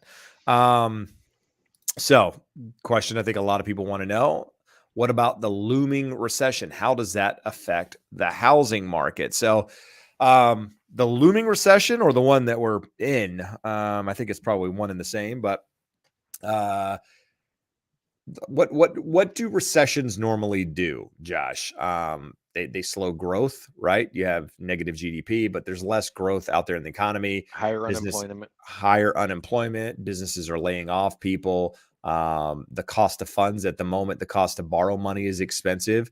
So, the economy doesn't move along at the pace that it did, which, here's the thing with interest rates being higher and I would say this, if people had significantly higher interest rates at the moment than where we were, than what Josh can offer as a lender, it would be a completely different environment, in my opinion. But the fact is, I forget the percentage of people, but it was a really high number, Josh. Maybe you know this data of people that have an interest rate below like 4% or 3.5%. It was some crazy numbers. It's the vast majority. It's like 75, 80%. Yeah, it People was have some. an interest rate So below 4. I think because of that, you're going to have people locked into homes and so on and so forth. And because of the equity created, you've got equity positions in a lot of these properties, which creates or which gives sellers an opportunity to more or less sell without having a distressed property. So that element, having a fixed cost on your mortgage payment for the majority of people out there, puts housing kind of in a area of its own, because will it be affected? Yes, by people that get laid off and can't find another job, not willing to go out and get another job, whatever that is. But historically speaking, the lower end jobs are typically more affected than higher end jobs. Now, that doesn't mean that this time can't be any different. But what I've been hearing over the last year and a half is it's very difficult to find well qualified workers. Everywhere you go, even today, we can't find people that want to work. I mean, here in California, they just passed a bill where restaurant employees are going to make $22 an hour. It's crazy, right? And that's still not, that's a whole different and deal. restaurant workers will no longer be able to afford to eat in restaurants also. Yeah. I mean, there's so many things that go along with this, but at the end of the day, what does it affect? I mean, it slows the economy down. You're going to have businesses go out of business. You're going to have a lot of different things happen. But my belief is, as that happens, as they admit there's a recession happening, inflation is down, and the Fed probably starts some sort of quantitative easing, which then helps stimulate the economy. And that's, the survey they did today on Fed members, with predictions, a year out or a year and a half out, that I forget what the percentage was, but like third of them thought that we'd see the Fed funds rate come back quite a bit by this time next year. So, Josh, what do you want to add on that? I mean, what does a recession mean? I mean, out of the last 9 recessions, I believe, only 2 of them, in the last 9 recessions, house prices have either gone sideways or up. Okay. There are 2 recessions where that didn't happen, and both of them were essentially caused by housing to start with. You had the savings and loan crisis, and then you had, 08, which obviously was an anomaly in and of itself. So, anything? No, you covered it. You covered all the bases. The only thing I was going to do is throw up a chart here that everything says recession right now, except for the employment numbers. So I'm looking at the initial jobless claims, and they were increasing through the spring, April, Are you throwing May, that up June. for us to see, or are you just looking at it? I'm just looking at it. Okay. We can absolutely share it here real quick, but just to give you an idea, we were looking, going, okay, we're seeing lower GDP, and unemployment claims are going up. Still really low, but going up. Well, now starting here in August, level off and decreasing. So that's the only strange thing that we're seeing here, and going, what's going on with the employment? And it could just be that we have an aging population. A lot of people left the workforce. A lot of the jobs require skill sets that the younger generation do not have. There's lots of hypotheses of what that looks like. Agreed. Let's see here. Let's just throw this one up, Jeb, because again, I want to say, Yeah. Everyone here saying, oh, the market's terrible. Sellers are going to have to give away their houses. Prices have to come way down. So Heidi says, hubby and I are looking to buy in the greater Boston area for a few months. No luck, outbid. What to expect in 2023? Again, anecdotal in the Boston area, but this is what Jeb and I are seeing in Southern California. It's not easy out there. I'm not saying that we aren't having people successfully get offers accepted. They are, but it's not the first one. It's not like just sellers jumping up and down ready to take an offer. So for me, Jeb, the answer to this question is not an easy one. We have sellers kind of locked in, so there's not a lot of supply. So you want to watch supply. If supply increases, you want to say the longer rates stay inflated or go higher. Let's say if rates went to 7.5, It's going to knock a few of the buyers out of there. And the sellers that want to sell now are probably fairly motivated. So supply would remain the same, demand would decrease as buyers stepped out of the game. But other than that, if rates stay in this range, or better yet, if rates improve, you're going to have just as much demand. And I don't know that a decrease down to 5.5 is going to change supply much in terms of sellers wanting to sell. No, and I'll add kind of a different element to that whole thing is that depending on what you're looking for in a house, even in a market where, let's say, prices were declining, if you're like looking for what everybody else is looking for, because there's always going to be buyers and always sellers in every market, then that might still be a difficult property to find for whatever reason, just because a lack of them or what have you. Certain price points are going to be more competitive. So wherever you are in the country, there's going to be these little pockets that are okay and for certain types of properties and maybe not so great for other types of properties, and just different things playing into that's to real estate in general. I mean, that's why we talk about real estate being local. It's local to where you are, your market. I mean, we know Orange County really well. You go up the coast 6 hours, that's the Bay Area. I know enough about that market because I hear from people, but if you ask me what's going on in that market in the last 2 to 3 weeks, I can't really tell you. So just, make sure wherever you're thinking of buying, you around it so that you can make a better decision for yourself. So, Jeb, we actually just got an answer to a question. So what areas of the country have not seen price declines? Boston. Someone else had mentioned Chicago, but Jeb and I are sitting here telling you, I'm not seeing price declines in Orange County or the greater Los Angeles market. Zillow's saying yes. What I want to see is a paired sales index, either FHFA or Case-Shiller, come out and show us a year-over-year loss in home prices. I'm not saying it's not going to happen, but that's what I want to see versus other numbers that I'm not as familiar with. I don't know how Zillow analyzes it.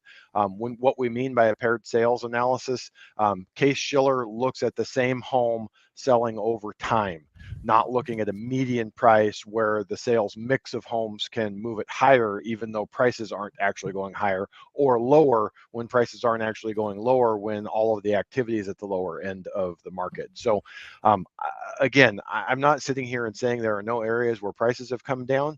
You guys show up here every week. It's pretty rare that we get someone to say, hey, I walked out and I had my choice of homes and I cut someone's price. We have people telling us they're going to do that, but I don't know. Have we had one commenter, Jeb, pop in here and tell here's us the about deal. the smoking deal they cut? Josh and I want to buy crashed properties. Really? You see a property that the value is crashed, call me. I'll buy it. We'll buy it together. I mean, that's what I'm telling you. Like, we all want a deal. I don't want to see properties crash. That's not what I'm saying at all. But I'm telling you, if their properties are crashing out there, I'm going to be buying. Right? As is Josh, as is a lot of different people out there looking for those opportunities. So we haven't seen them, and we're moving on. Adriana, closed on March 2021, worried about a crash. God, everything's a crash. How much of a decline in prices do you anticipate in OC? Before you answer that question, the market's appreciated 15% since then. At least.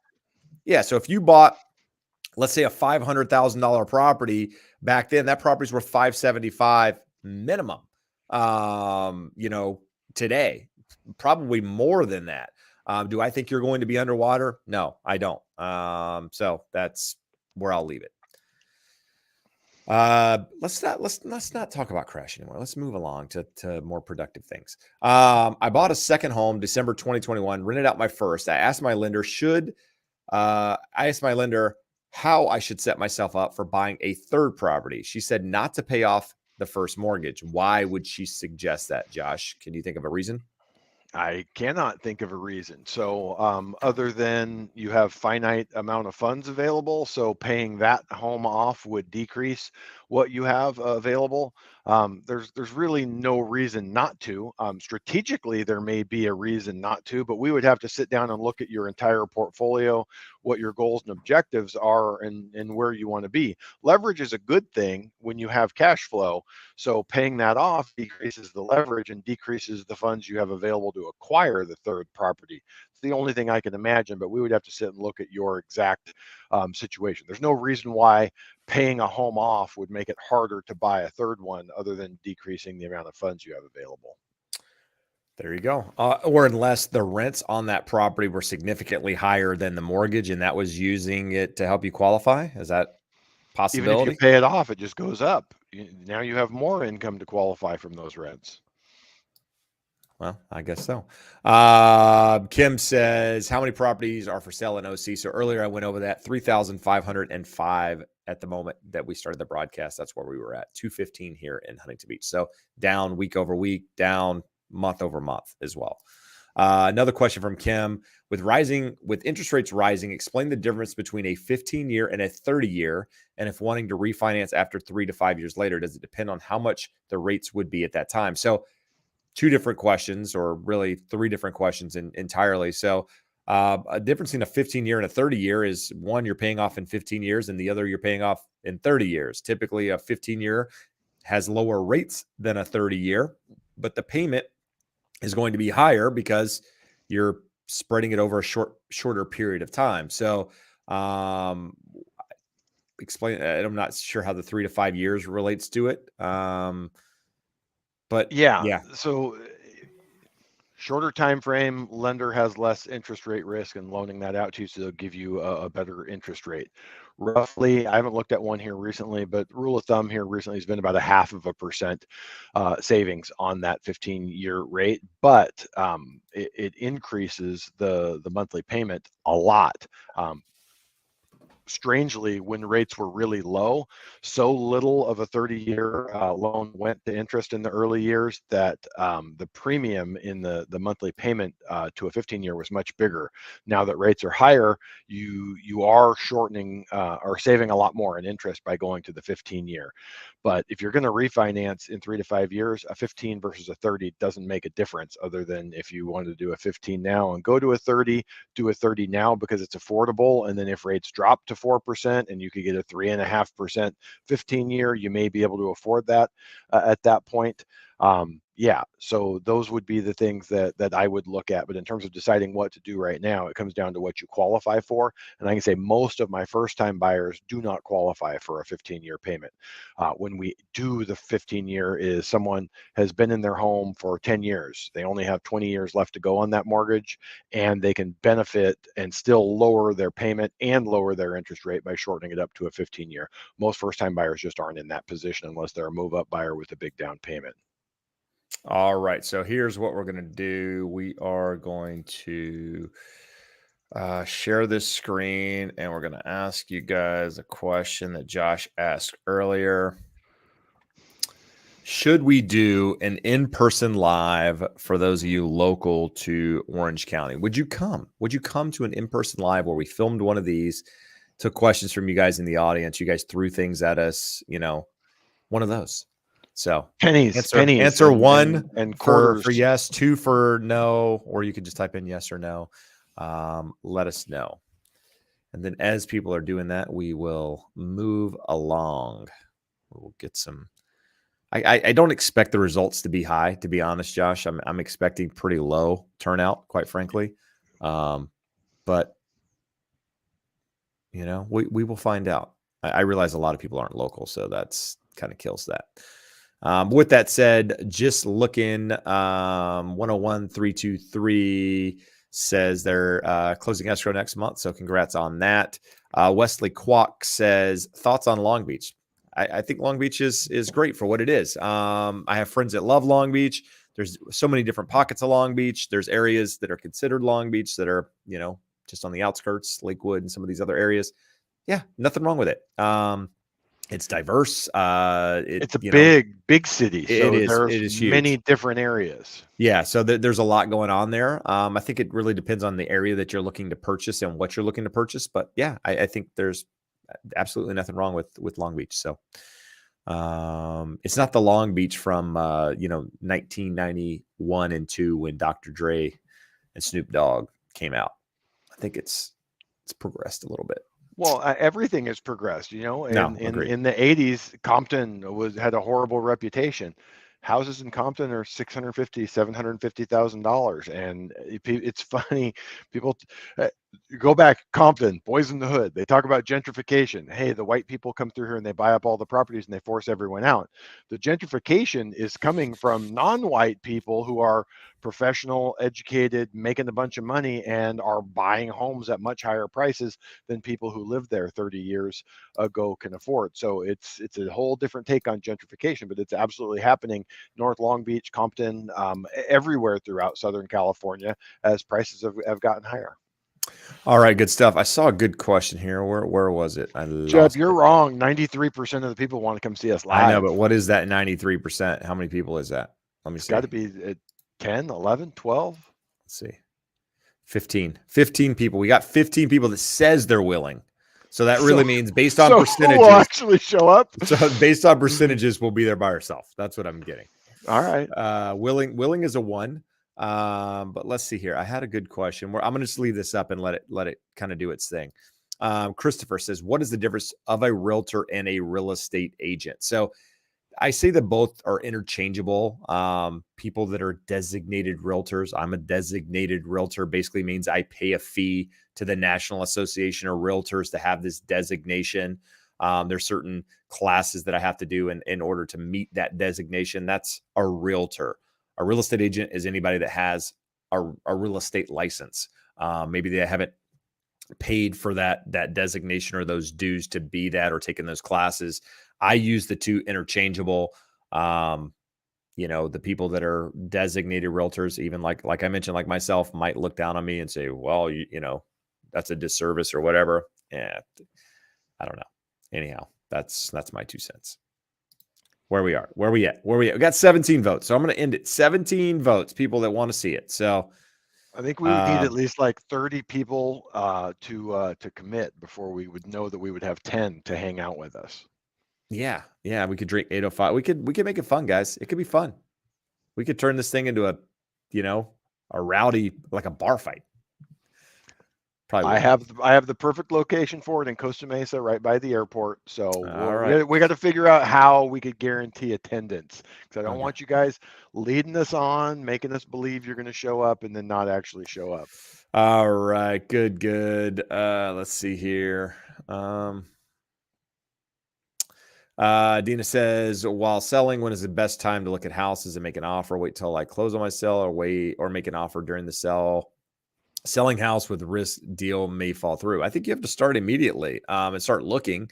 If you find the right property and you can write an offer on it and the seller's willing to accept it, if you're still contingent or not even in escrow, then great. But I think the sooner you look, the better you're going to know what it is you want, the areas that you want to be in, all of that stuff. Especially if you're a serious seller. Now, if you're somebody that just threw a crazy price on your house saying, if I get it, I get it, then maybe you can wait. But you did mention you were under contract. So I would start sooner rather than later if I were you.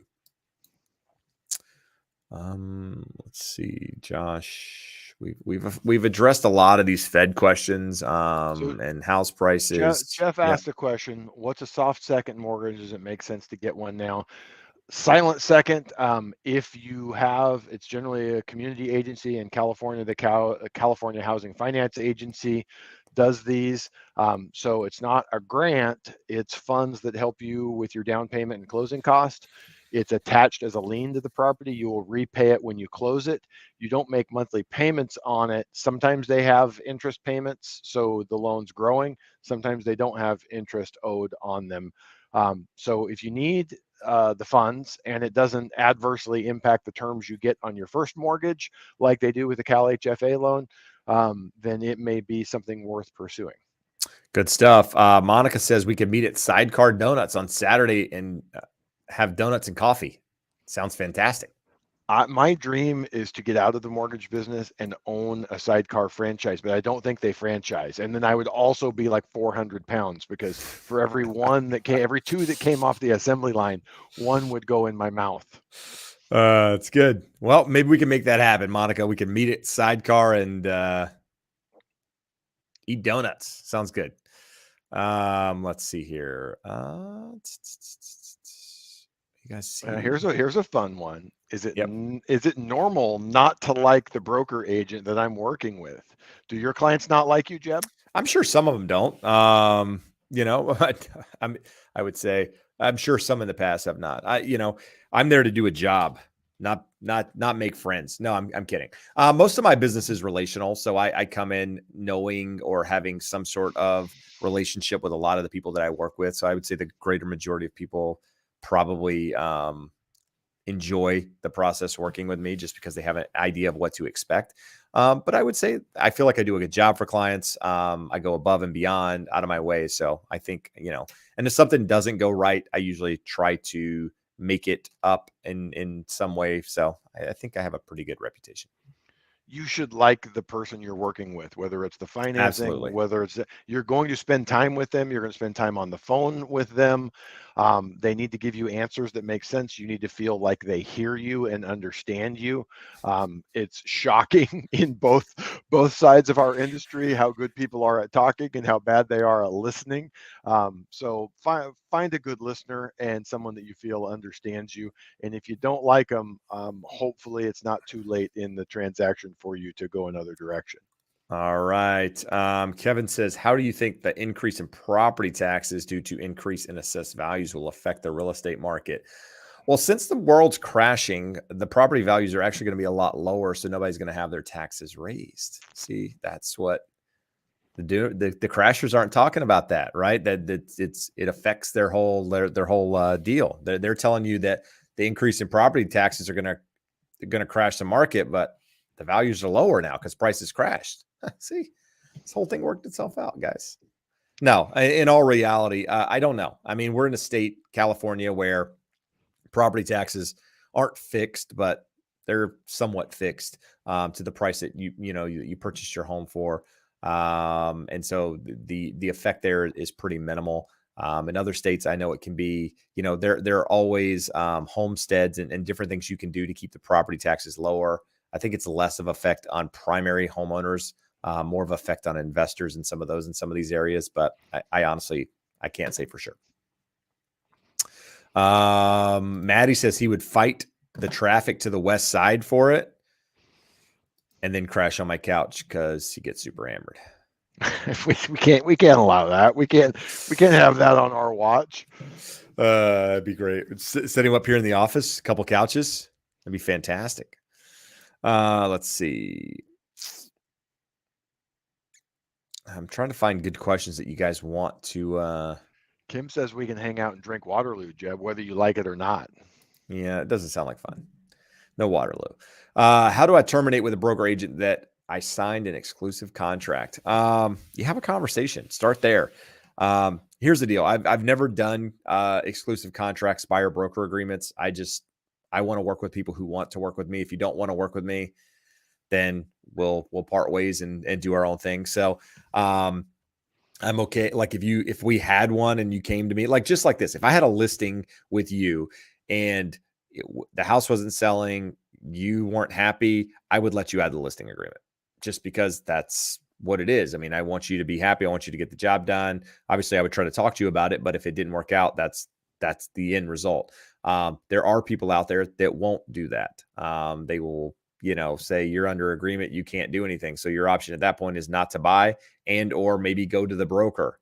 If you're with a bigger company like Coldwell Bankrupt, the agents with a bank, like if you did that to my office manager would make it right in some way. He would either get you set up with another agent or probably let you out of the contract. So I think you got to have open communication, talk about it, figure out what's going on. Can you work it out? If you can't, and they're not willing to do it, is there somebody above them that you can go to and take that route? So that's really all I got. Similar subject there, Jeb. How does a buyer's agent get paid? How much? And do you need to sign a contract with them? So I'm assuming they were talking about agents there. Were they talking about buyer's agents? Buyer's agent. Okay. I mean, on the previous one too, was that buyer? That was a buyer's agent too, right? With a broker agent that I signed in. Yeah. Either way. a buyer's agent typically gets paid by commissions that are split between the listing agent and the buyer's agent. So me as a real estate agent, when I negotiate a listing agreement with, say, Josh, I'm negotiating the total commission to be paid for both parties, for myself and for the buyer's agent. And typically, I would say that that is split, but it should be laid out in the contract that the seller signs who gets what percentage. So that's typically how the buyer gets paid, right? They close on the transaction, and we know that amount. That amount now in some states, maybe here in California, is posted online now, so you can see the amount that the broker is getting paid. So that's how it happens. How much do you need? How much and do you need to sign? So you aren't typically paying that. Now you might in some cases, right? You might, some agents aren't offering any buyer compensation. It's rare, but it does happen occasionally. And your agent might tell you, hey, listen, I'm not getting compensated on this because of this. I'm willing to help you, but I need X amount. And there's no preset amount. That's the thing about the real estate industry. There's no set amount of commission. It can be anything. It could be $1. It could be $1 million, whatever. It's always negotiable. Do you Jeb need to sign a prefers to contract? negotiate for $1 million. Yes, always. Do you need to sign a contract? No, you don't need to sign a contract. Some agents might require it. They might say, hey, listen, I'm not doing this, wasting my time. They might not say it like that, but showing you property and doing all of these things, if you don't sign this, I can understand people wanting to do that, especially if they don't have a relationship. But you don't have to sign anything. You could find somebody probably that wouldn't. All right. We got the dog over there. I always want to call the dog by the wrong name. Her name's Peanut. Peanut, you want to say hi? She says, no, I'm not. She's not a big fan of being on camera. She doesn't even want to look at it. She just wants to be held and be left in peace. There you go. So Jeb, here's another good one.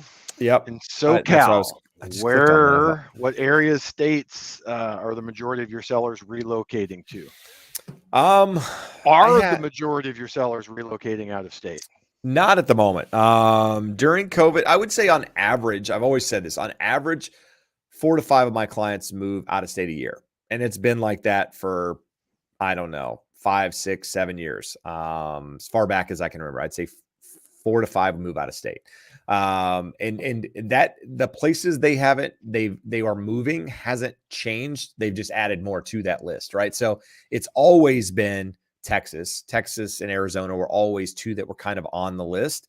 Occasionally Florida, but now you've got Tennessee, you've got Idaho, you've got Nevada. Well, Nevada was kind of on that list before too, but now it's coming back. You got Utah, kind of like the western area without the coast, if you will.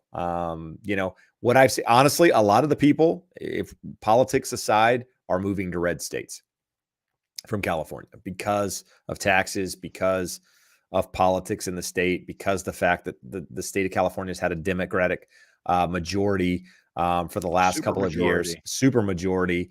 And that's not good, whether you're a Republican or a Democrat. One party making decisions is never good for anyone. And they're proving that to be really, really accurate. So yeah, people are moving to red states for the obvious reasons. So yeah. So pick one, throw a dart, and they're probably going there. Let's see, Josh, what do we have? We need a little clarification. Sunny Passions is a cash buyer wanting to buy in. I believe we're missing a digit, 9248. 92648. Yeah. We're in the 92648. We're going to be neighbors, but I'm a little scared. Should I buy or wait? It's confusing. The prices are definitely going down. What do you suggest? I would love to know why prices are definitely going down. I mean, softening, more time on the market, maybe some homes sell for less than the asking, but I don't know about prices going definitely going down. It's the conversation we've had all night. We've talked about it in 10, 15 different comments in detail. What I would say, if you're local, call me. You can come in the office. We can have a conversation about it in more detail. But instead of making those that have heard it many times over and over again and me repeating it over and over again, we're going to keep it off the air. But if you're buying for the right reasons, I think there's less to be scared about. 92648. So that's here. That's where we are. Yep. Yep. What kind of dog is she, Josh? She's a French bulldog. She's a French bulldog, he says, with confidence. The greatest kind of dog there is. See, now he just went off. He doesn't know that. He just made that up. Fact. It is a known did. fact. It is an accepted known fact throughout the universe. All right. VR Watch says, another question. Is it better to pay off your house or use as an ATM, refinancing line of credit, etc.? Thoughts? So Josh, is your goal in life to pay off your house? I mean, it might be. And then if you did, do you think you would use that to leverage yourself more, or would it be a paid off thing that you don't touch? So I put, let's see, an extra 1,100 and change towards my payment every month. But I'm not in a huge rush. It's a timeline issue. I'm 49. I would like to have it paid off by the time I'm 60. So that it's just a freedom issue. But if I got to a point where I wasn't able to invest and do other things, I mean, that leverage is important. So as you're paying it down, it's nice to get towards that freedom point. But as long as you're investing the funds elsewhere, whatever your investment of preference is, other real estate, IRA, crypto, although that didn't work out so well in the last 12 months, just make sure you're saving and investing, whether you're paying the mortgage down. If you're a confident, comfortable investor and believe you can achieve a nice return over time and you have a low interest rate, like refinancing right now, would you refinance a 3% rate at 6% to get cash out? You'd probably want to have a really, really, really good investment to go to, which, what could that look like? Let's say someone has a $700,000 house. They want to sell you for $500,000. The only way you can do it is to take a couple $100,000 out of your house. You can do a second, or you can refinance it, but just make sure you're saving and investing. I don't think there's a right or a wrong way to do it. All right, good stuff. This is another question. This question hasn't come up as much as I probably would have expected it to, but last week the Federal Reserve purchased their last final MBSs from the open market. How do you think this will affect the price of houses? So I think it's less of an effect on houses and more of an effect on interest rates, which in turn could, continue doing. I think if interest rates go higher, I don't know that it doesn't add any more supply to the market. Right? If people aren't willing to sell their homes at 5.5% interest rates, if rates go to 7.5%, I think you got less people willing to sell their houses just because of where rates are. Now, the demand that's on the market or the homes that are on the market, those are going to be affected. But unless you continue to have more and more supply come, I don't know what it does. And that's the gridlock that we talk about. That's confusing because we've never been in this position before where people are literally locked into their homes because of interest rates. But with that said, Josh, how do you think that will affect the price, or how will that affect interest rates? Everybody's talking about, these MBSs coming due, and I forget what the number is at this point. So they have no plans as of today of being outright sellers. Doesn't mean that they won't. So right now, not buying hasn't been a problem because we have half the supply that we had last year, and it's decreasing every month. So there's not a lot. But explain that, Josh. Explain why we have that. There's less mortgage originations. No one's refinancing. 90% less refinances than we had last year. And purchases are down, 10, 14%. So you have half the loans being done. So half the supply of mortgage bonds in the market. So there's plenty of demand to absorb those. Even if they chose to sell some of their holdings, there should be plenty of demand to absorb those as well. I don't think the Fed wants to do that because the majority of their holdings are at much lower coupons. So if you buy a 3% bond and the market is at 5% for those bonds, you're going to take it in the shorts when you sell them.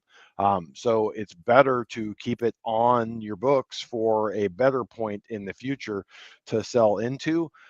If they wanted to, they could cause a big problem.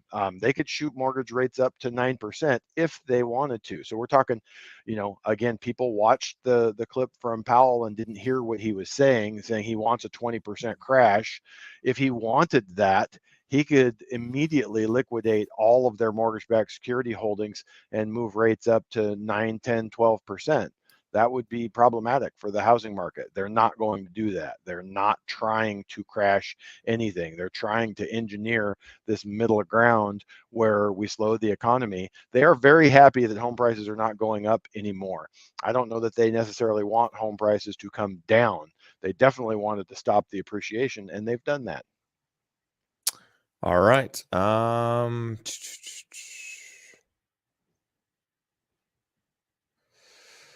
right. So this is an interesting question. I guess some of you guys will find this interesting. What is the average price of a home in 92648? We can't find a 6,000 square foot home there.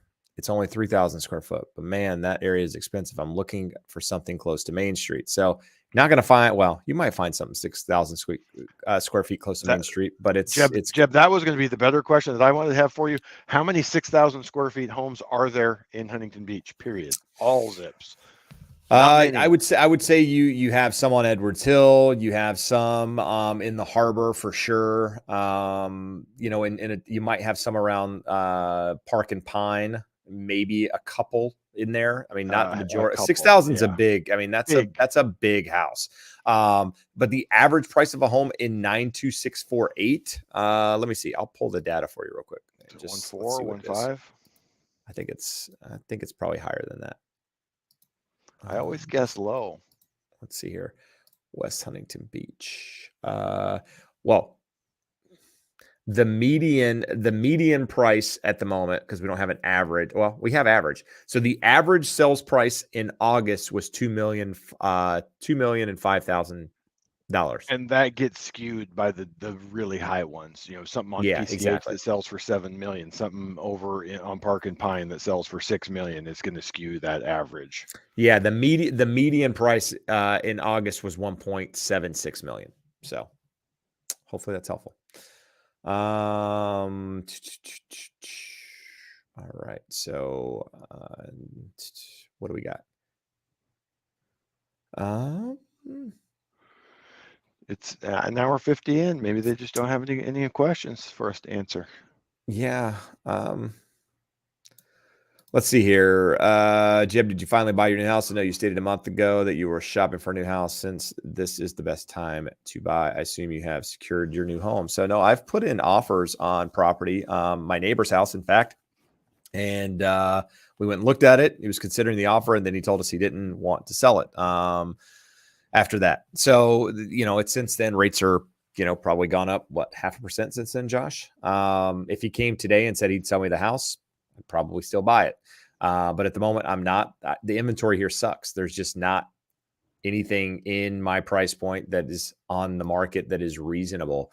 So that's kind of where things are at the moment. I'm in no hurry. I got time. So I'm just sitting tight. That's about it. So here's what we're gonna do. Hour 51 in. Let's go back. Do we have any more? Do we have any more people here that wanted to see? I think I canceled the survey, but been on an hour 52. If you haven't already, if you do us a favor, hit the thumbs up. It does help the algorithms out there. I'm sure you hear about it. Pushes more people out there. The video, more people see it. Helps us accomplish our goal of helping educate home buyers to make the right decisions. We have a podcast, The Educated Home Buyer, that we touch on different topics that we talk about here in different videos than I typically do myself on my channel. So if you're inclined, listen to that and let us know what you think. If there's a topic you want us to cover, we'd be interested in hearing about it. It's a deep dive into that subject. So hopefully that's helpful for you guys. Josh, anything else? Anything? What am I missing? Oh, below there's a little scroll there. If you need a lender, need a real estate agent anywhere in the country, even if you're 6 months out, doesn't matter. Start having those conversations now. Feel free to reach out using that link, and I'm happy to connect you. Josh? Yeah, no, not a whole lot new. The Fed, we'll see how that shakes out. We've seen these days where there's a big knee-jerk reaction. The June meeting, rates were a good bit worse the day of the meeting and then improved the next few days. The muted response kind of tells me we're just going to see more of the same, which is not necessarily good for interest rates. So stay tuned. Come back next week, and we'll tell you how it all played out. Good stuff. Until then, we appreciate you being here. We appreciate the support as always. Hit that thumbs up. Talk to you.